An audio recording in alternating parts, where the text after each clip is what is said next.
दादी, क्या आपके पास नारियल के लड्डू हैं? है तो मेरे पास थोड़ा बैठ। अब तो तू मेरे पास आती भी नहीं। तेरे लिए नारियल के लड्डू बना कर रखे हैं, मैं देती हूँ।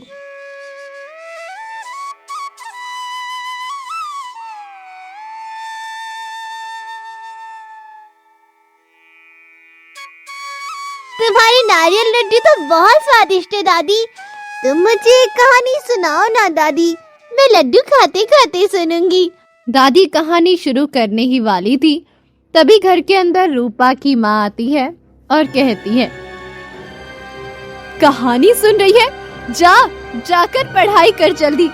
ये बुढ़िया यहाँ दिन रात बैठी रहती है, कोई काम नहीं करना, बस बैठे रहना है। ये कहकर रूपा की माँ उसका हाथ पकड़कर खींचने लगती है, लेकिन रूपा किसी भी तरह अपनी दादी को छोड़ना नहीं चाहती। थोड़ी देर दादी के पास बैठने दो ना माँ, वो तो दिन भर अकेली बैठी रहती है। मुझे थोड़ा रहने दो ना माँ। मैं नहीं जाऊंगी, मैं दादी से कहानी सुनूंगी। बहुत बातें करने लगी है तू, तेरी टांगे तोड़ दूंगी मैं नहीं जाऊंगी, नहीं जाऊंगी। इतनी हिम्मत आ गई है, मुझसे जबान लड़ाती है। ये कहकर रूपा की माँ रूपा को बहुत मारने लगती है। रूपा रोने लगती है। दादी उसे बचाने आती है तो रूपा की माँ दादी को जोर से धक्का देती है और दादी का सिर दीवार से टकरा जाता है। प्रतापपुर राज्य में एक बूढ़ी दादी आई है। जंगल के भीतर उसका एक छोटी सी कुटिया है। दादी दिन रात उस कुटिया में नए नए स्वादिष्ट व्यंजन बनाती रहती है। आज मैं बनाऊंगी स्वादिष्ट नमकीन, खट्टी मीठी तीखी नमकीन, फिर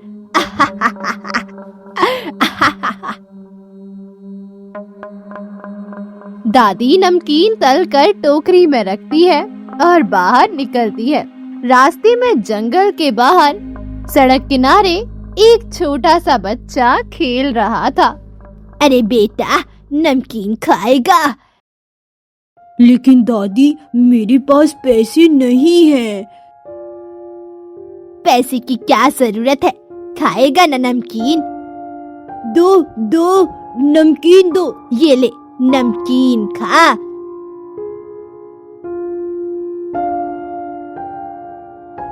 बहुत स्वादिष्ट है दादी, और दो ना, मेरे घर में बहुत है, यहाँ खत्म हो गई है। मेरे घर चलेगा, वहाँ और खिलाऊंगी नमकीन। तुम्हारा घर कितना दूर है? चलो मैं चलता हूँ। मेरे पीछे पीछे चल। बच्चा उसके पीछे पीछे जंगल के भीतर उस कुटिया के सामने पहुंच जाता है। जंगल की इतनी गहराई में घर देखकर बच्चा डर जाता है। दादी, ओ दादी, अंदर आजा, तेरे लिए नमकीन और गुड़ के लड्डू रखे हैं।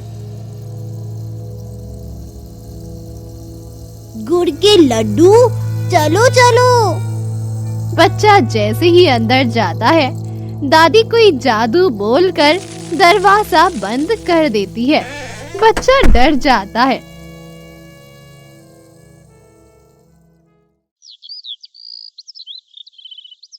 अरे सुना तूने, राजू नहीं मिल रहा है। हाँ, कल से लापता है। कहाँ गया कौन जाने। इतना छोटा बच्चा है, तू अपनी बेटी का ध्यान रखना, ठीक है? हाँ, हमारी रूपा भी दिन रात यहाँ वहाँ घूमती रहती है। उसकी माँ बहुत गुस्सा होती है, पर क्या करे। नंदन और रॉबिन रास्ते किनारे खड़े हैं और बातें कर रहे थे। तभी रास्ते से रूपा गुजरती है। उसे देखकर नंदन कहता है, अरे रूपा, कहाँ जा रही है? माँ ने कहा है चाची के घर जाऊं, अभी लौट आऊंगी। जल्दी वापस आना, कहीं और मत जाना। रूपा रास्ते में जंगल के किनारे पहुंचती है। तभी वहीं से वो दादी निकलती है।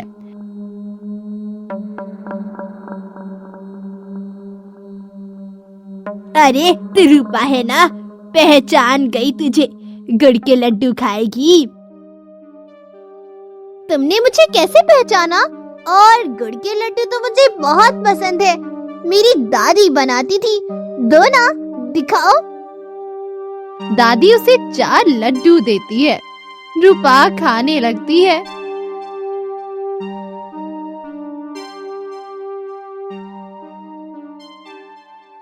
वाह, बिल्कुल मेरी दादी ऐसा ही बनाती थी। और दो ना। चल मेरे साथ, मैं दूंगी तुझे। कहाँ चलना है तुम्हारे साथ? आ मेरे साथ आ।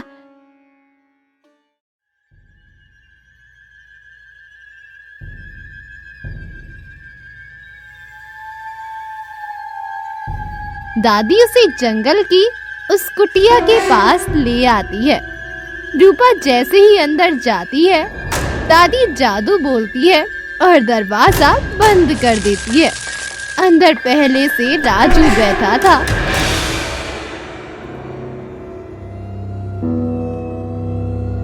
अरे राजू, अरे दादी, दरवाजा क्यों बंद कर दिया? खोलो, खोलो।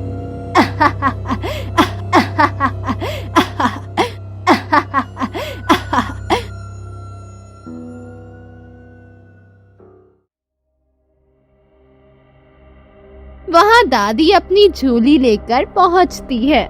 अरे, एक दादी आई है। चुप, बिल्कुल चुप। चल मेरे साथ, बहुत सारे नारियल के लड्डू और चॉकलेट दूंगी, चॉकलेट। सच में? चलो चलो, माँ तो मुझे चॉकलेट नहीं देती। चल कुसुम, मेरे साथ चल।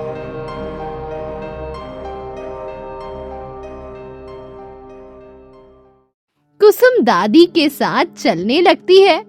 तभी उसकी माँ बाहर निकलती है और देखती है कि कुसुम एक बूढ़ी औरत के साथ जा रही है।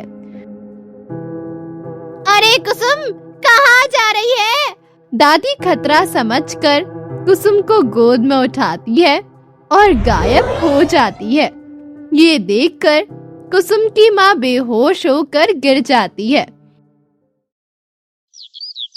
अगले दिन गांव के सभी लोग पेड़ के नीचे इकट्ठा होते हैं। मैंने अपनी आंखों से देखा, एक बूढ़ी औरत थी, बूढ़ी औरत। शायद कोई डायन कुसुम को उठा कर ले गई। तो वही डायन हमारी राजू और रूपा को भी ले गई। हमारे बच्चों को वापस लाओ। लेकिन हमें नहीं पता वो डायन कहाँ रहती है। चलो चारों ओर ढूंढते हैं।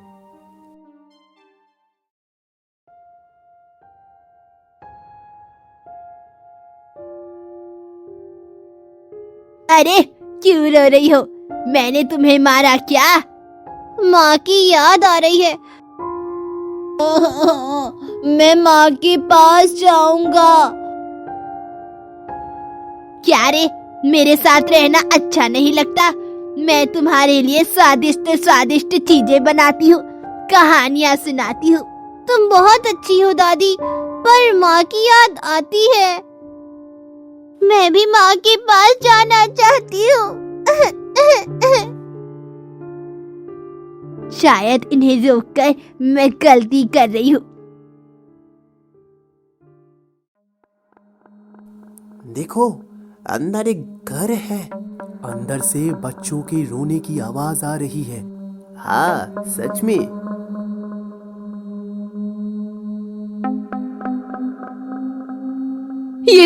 ये तो रूपा की आवाज है। रूपा, रूपा। दादी तीनों बच्चों को लेकर बाहर आती है। बच्चे अपने माता पिता को देखकर दौड़कर उनके गले से लग जाते हैं। उस डायन बूढ़ी को पकड़ो। किसी ने जाल लेकर बूढ़ी डायन पर फेंक दिया। आग लगा दो इस डायन को, हमारे बच्चों को कैद करके रखती थी। हाँ, हाँ, जला दो। रुको, रुको, मेरी बात सुनो, रुको। नंदन मशाल लेकर आगे बढ़ता है। तभी रूपा चिल्लाती है, रुक जाओ। सुनो पापा, दादी बुरी नहीं है, ये तो मेरी दादी है। सब रुक जाते हैं। दादी ने हमें कोई नुकसान नहीं पहुंचाया। वो तो हमें प्यार करती थी, कहानी सुनाती थी, स्वादिष्ट चीजें खिलाती थी। हाँ दादी हमसे बहुत प्यार करती है। फिर तुमने हमारे बच्चों को क्यों पकड़ा? हाँ, मैं रूपा की दादी हूँ। मैं बच्चों से बहुत प्यार करती थी, पर रूपा की माँ मुझे पसंद नहीं करती थी। उस दिन जब उसने मुझे धक्का दिया तो मैं मर गई। बच्चों से प्यार था, इसीलिए मैं वापस आ गई और उनके साथ समय बिताने लगी। ये सुनकर सब चुप हो गए।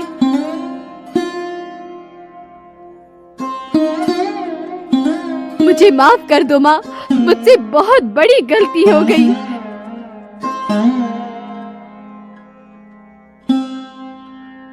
अब क्या करें?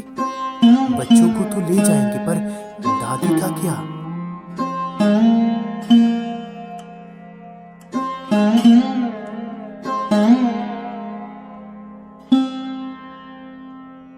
दादी ने तो बच्चों को कोई नुकसान नहीं पहुंचाया। अगर बच्चे रोज कुछ समय दादी के साथ बिताए तो दादी भी खुश रहेंगी, है ना कुसुम की माँ?